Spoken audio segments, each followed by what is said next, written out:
মহাত্মা গান্ধীৰ সপোন বাস্তবায়িত কৰাৰ কাৰণে 1957 সনত বলৱাল ৰায় মেহতাৰ নেতৃত্বত প্ৰথম পঞ্চায়তী এখন প্ৰৱৰ্তন হৈছিল আৰু 1949 চনত সেই সময়ৰ প্ৰধানমন্ত্ৰী জৱাহৰলাল নেহৰু ডাঙৰীয়াৰ নেতৃত্বত প্ৰথম ইমপ্লিমেণ্টেশ্যন হৈছিল। পঞ্চায়তী ৰাজৰ যি সপোন সেই সপোন সৰগত কৰি আমাৰ অসম প্ৰদেশ কংগ্ৰেছ কমিটিৰ সভাপতি ঘোষণা কৰিছিল যে টিকটৰ কাৰণে কোনো ৰাজীৱ ভৱনলৈ যাব নালাগে আৰু সেই প্ৰস্তাৱক অগ্ৰাধিকাৰ দি পৰহিদিনা 4 মাৰ্চত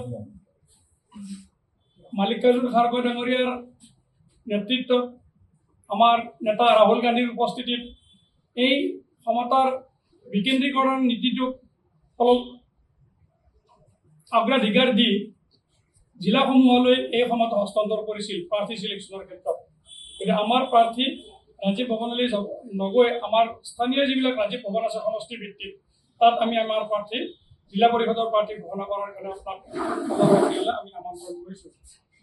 আমাৰ কামৰূপ ৰঙিয়া সমষ্টিত 4টা জিলা পৰিষদ আছে।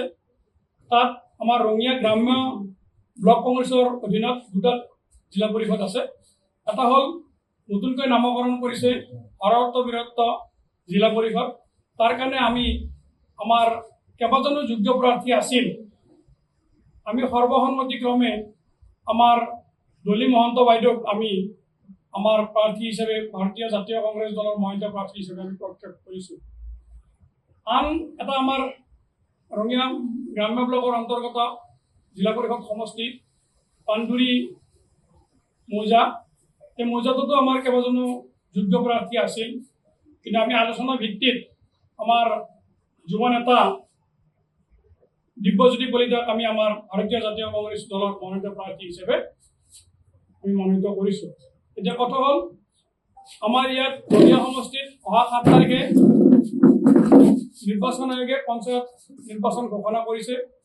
এই চিকতে মই আপোনালোকক বিনম্ৰভাৱে অনুৰোধ কৰিছোঁ যে গণতন্ত্ৰ ৰক্ষাৰ স্বাৰ্থত ৰাইজৰ পক্ষত থিয় দি আপোনালোকে অন্তত ইলেকশ্যনত আমি সচৰাচৰ দেখা পাওঁ সাহসীয়া পক্ষৰ হৈ চৰকাৰী যন্ত্ৰটো ব্যৱহাৰ হয় আৰু বিজেপিৰ লোভ ভয় ভাবুকিৰ যি ৰাজনীতি, এই ৰাজনীতিৰ প্ৰতি আপোনালোকে যাতে সূক্ষ্ম দৃষ্টি ৰাখি গণতন্ত্ৰ বচোৱাৰ স্বাৰ্থত আমাক সকলো প্ৰকাৰে সহায় সহযোগিতা কৰে তাৰ মই কাৰণে তাৰ কামনা কৰিছোঁ আৰু সকলো ধৰণৰ সহায় সহযোগিতা পাম বুলি আশা ৰাখিছোঁ। বাকী দুটা আমি ঘোষণা কৰিম ইতিমধ্যে, সেইটোতো আমাৰ ফাইনেল হৈছে, কিন্তু যিহেতু মোৰ ব্লকৰ আণ্ডাৰত 2টা পৰে গতিকে বাকী 2টা ডিমুত আজি গধূলি বা কালি ৰাতিপুৱা প্ৰেছ মিট হ'ব। কিন্তু কেণ্ডিডেট আমাৰ অলৰেডি ফাইনেল হৈ গৈছে। তাত মানে এনাউন্সমেণ্ট ফৰ্মেলি নিদিওঁ, কিন্তু মই জানো কেণ্ডিডেট 2টা তাত ফৰ্মেলি এনাউন্সমেণ্ট দিব। যিকোনো খবৰৰ বাবে যোগাযোগ কৰক 7099017330 লগতে 7099017110 নম্বৰত।